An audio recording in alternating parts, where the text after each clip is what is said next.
আমাদের ছাত্র সমাজের প্রতি আমি আমার শুভেচ্ছা জানাই।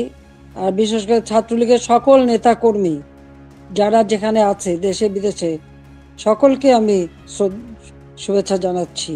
আসসালামু আলাইকুম এবং আদাব। সকলের জন্য আমার দোয়া আশীর্বাদ। বাংলাদেশ একটা ক্রান্তি লগ্নের মধ্য দিয়ে চলছে। বাংলাদেশকে নিয়ে যেন একটা ধ্বংসের খেলা শুরু হয়েছে। যে বাংলাদেশটা সারা বিশ্বের কাছে উন্নয়নের রোল মডেল ছিল, উন্নয়নের বিস্ময় ছিল, সেই বাংলাদেশের আজকে চরমভাবে ধ্বংস করে আজ একটা জঙ্গি সন্ত্রাসীদের দেশ হিসেবে পরিণত করা হয়েছে। এটাই হলো সবথেকে দুর্ভাগ্যের বিষয়। আগস্ট মাস আমাদের শোকের মাস। সেই আগস্ট মাসেই আবার এদেশের মানুষের অধিকার কেড়ে নেওয়ার জন্য যে চক্রান্ত করা হয়েছে তার শিকার আজকে সমগ্র দেশ। এদেশের বাংলাদেশের কৃষক, শ্রমিক, ছাত্র জনতা, সরকারি অসরকারি কর্মকর্তা কর্মচারী থেকে শুরু করে কেউ রেহাই পাচ্ছে না, পুলিশ বাহিনী কেউ রেহাই পাচ্ছে না। এদের ধ্বংসের খেলা আর রক্তের খেলা আজকে বাংলাদেশকে ক্ষত বিক্ষত করে দিচ্ছে। তোমাদের মনে আছে 2018 সালে ছাত্রদের একটা কোটা আন্দোলন শুরু হয়। আমি তো সে আন্দোলন আমি তাদেরকে কিছুই বলিনি, বরং কোটা বন্ধ করে দিয়েছিলাম, তাদের দাবি পূরণ করেছিলাম। এরপরে মুক্তিযোদ্ধা একটা পরিবার একটা কোর্টে মামলা করে, তার একটা রায় হয়। সেই রায়ের যখন কোটা আবার চালু করে, আমরা সরকারের পক্ষ থেকেই রিট করে সেটা স্থগিত করে দিই। প্রকৃতপক্ষে আর কোটা আন্দোলন বা কোটা ইস্যুটাই ছিল না। কিন্তু এটা যে কোটা আন্দোলন ছিল না, এটা যে ছিল একটা ভিন্ন ষড়যন্ত্র, সেটা আমি বারবার বলেছি। এটা ছিল সেই একজন ক্ষমতার লোভী, তার মেটিকুলাস ডিজাইনের একটা অংশ। সেই অংশ হিসেবে সে ছাত্র হত্যা করেছে, জনগণকে হত্যা করেছে, আওয়ামী লীগের নেতাকর্মী হত্যা করেছে, পুলিশ হত্যা, সাংবাদিক হত্যা, সাংস্কৃতিক কর্মী হত্যা, সারা দেশটাকে ক্ষত বিক্ষত করা, অর্থনীতিকে ধ্বংস করা। আমাদের মহান নেতা জাতির পিতা বঙ্গবন্ধু শেখ মুজিবুর রহমান তার জীবনটাকে উৎসর্গ করেছেন বাংলার জনগণের জন্য। সেই ছাত্র জীবনে যখন পাকিস্তানি শাসকরা আমাদের মাতৃভাষায় কথা বলার অধিকার কেড়ে নেয়, তারই প্রতিবাদ তিনি করেছিলেন। ঢাকা বিশ্ববিদ্যালয়ে তিনি আইন বিভাগের ছাত্র ছিলেন, আর এই প্রতিবাদ করবার জন্যই তিনি বাংলাদেশ ছাত্রলীগ প্রতিষ্ঠা করেন 1948 সালের 4 জানুয়ারি। এবং বাংলাদেশ ছাত্রলীগ তমুদ্দুন মজলিস সহ আরও কয়েকটি প্রগতিশীল রাজনৈতিক দল নিয়ে ভাষা সংগ্রাম পরিষদ গঠন করেন। সেই ভাষা আন্দোলনে আমাদের যারা শহীদ হয়েছেন আমি তাদের আজকে স্মরণ করি। সালাম, বরকত, জব্বার যারা জীবন দিয়েছেন, রক্তের অক্ষরে বলে গেছেন আমরা মায়ের ভাষায় কথা বলতে চাই।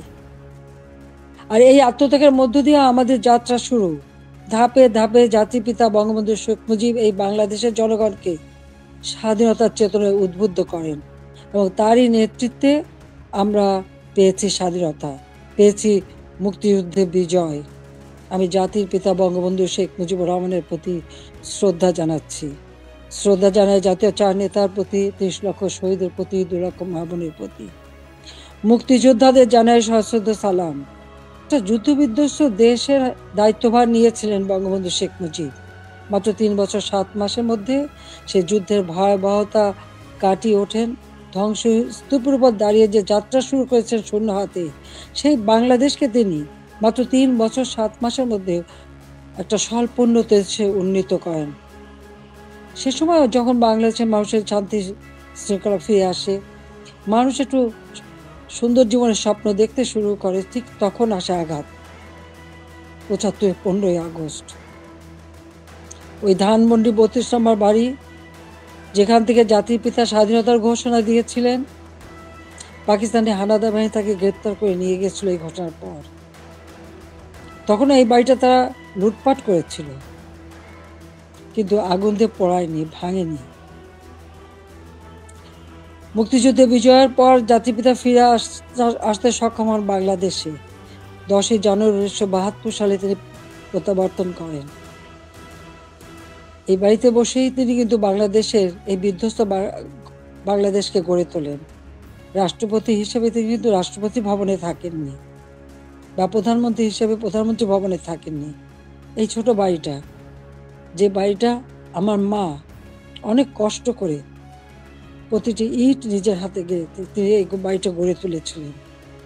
ওই বাড়িতেই 15ই আগস্ট আমার বাবা জাতির পিতা বঙ্গবন্ধু শেখ মুজিবকে হত্যা করা হয়। আমার মা বেগম ফজিলাতুন্নেসা মুজিবকে হত্যা করে। আমার 3 ভাই, সকলেই আমার ছোট। মুক্তিযোদ্ধা ক্যাপ্টেন শেখ কামাল, মুক্তিযোদ্ধা লেফটেন্যান্ট শেখ জামাল এবং ছোট রাসেল, যার বয়স ছিল মাত্র 10 বছর। তাদের কিন্তু কেউ নির্মমভাবে হত্যা করে। কামাল জামালের নবপরিণীতা বধূ সুলতানা এবং রোজি জামালকে হত্যা করে। আমার একমাত্র চাচা শেখ আবু নাসের, তিনিও মুক্তিযোদ্ধা, পঙ্গু ছিলেন। ঘাতকের নির্মম বুলেটের আঘাতে তিনিও জীবন হারান। রাষ্ট্রপতি মিলিটারি সেক্রেটারি ছুটে এসেছিলেন ব্রিগেডিয়ার জামিলউদ্দিন, তাকে হত্যা করে। পুলিশ অফিসার সিদ্দিকুর রহমানকে হত্যা করে। একই সাথে যুবনেতা শেখ ফজলুল হক মনিকে হত্যা করে, তার অন্তঃসত্ত্বা স্ত্রী আরজুমনি, তাকেও হত্যা করে। আব্দুর রব সানিবাদ, যিনি স্বাধীনতার সংগঠক ছিলেন, তাকে হত্যা করে। তার 10 বছরের ছেলে আরিফ, 13 বছরের মেয়ে বেবি, 4 বছরের নাতি সুকান্ত সহ ওই পরিবারের সদস্যদের নির্মমভাবে হত্যা করে। 15ই আগস্টে যারা শাহাদাত বরণ করেছে, আমি তাদের আত্মার মাগফিরাত কামনা করি। বাংলাদেশের ইতিহাসের সাথে ছাত্রলীগের ইতিহাস জড়িত। জাতির পিতা বঙ্গবন্ধু শেখ মুজিব বলেছিলেন, ছাত্রলীগের ইতিহাস বাংলাদেশের ইতিহাস। প্রতিটি সংগ্রাম, মুক্তিযুদ্ধে ছাত্রলীগের অবদান রয়েছে। 75-এর পর গণতান্ত্রিক অধিকার প্রতিষ্ঠার জন্য যে সংগ্রাম করি, সেখানেও শহীদের তালিকায় ছাত্রলীগের সংখ্যাটাই বেশি। বারবার আঘাত এসেছে, একের পর এক কূ হয়েছে, হত্যা, কূ, ষড়যন্ত্রের রাজনীতি শুরু হয়েছে। সেখান থেকে বাঙালি জাতিকে উদ্ধার করে আমরা এদেশে গণতন্ত্র প্রতিষ্ঠা করি। 15ই আগস্ট আমার ছোট বোন রেহানা আর আমি বিদেশে ছিলাম বলে বেঁচে গিয়েছিলাম। 6টি বছর প্রবাসে আমরা কাটাই। এরপর আমি সুযোগ পাই বাংলাদেশে ফিরে আসতে, বলতে গেলে অনেকটা জোর করে ফিরে আসি। যে দেশে আমার পিতামাতার ঘাতকের দল, যাদেরকে ইন্ডেমনিটি দেওয়া হয়েছিল, তাদের বিচার করা যাবে না। অর্থাৎ আমি একজন মানুষ হিসেবে আমার বাবা মা ভাইয়ের বিচার চাইতে পারবো না। সেই বিচারহীনতার সংস্কৃতি ছিল বাংলাদেশে। যে দেশে গণহত্যা চালিয়েছিল পাকিস্তান হানাদার বাহিনী, গ্রামের পর গ্রাম জ্বালিয়ে পুড়ে ছারখার করেছিল, মা বোনদেরকে ধরে নিয়ে ক্যাম্পে রেখে দিনের পর দিন পাশবিক অত্যাচার করত। সেই যুদ্ধাপরাধী যাদের বিচার জাতিপিতা শুরু করেছিলেন, তাদেরকেও কিন্তু ছেড়ে দেওয়া হয়, মুক্তি দেওয়া হয়েছিল তখন। সেই অবস্থায়ও কিন্তু আমি দেশে ফিরে এসেছিলাম একটা প্রত্যয় নিয়ে।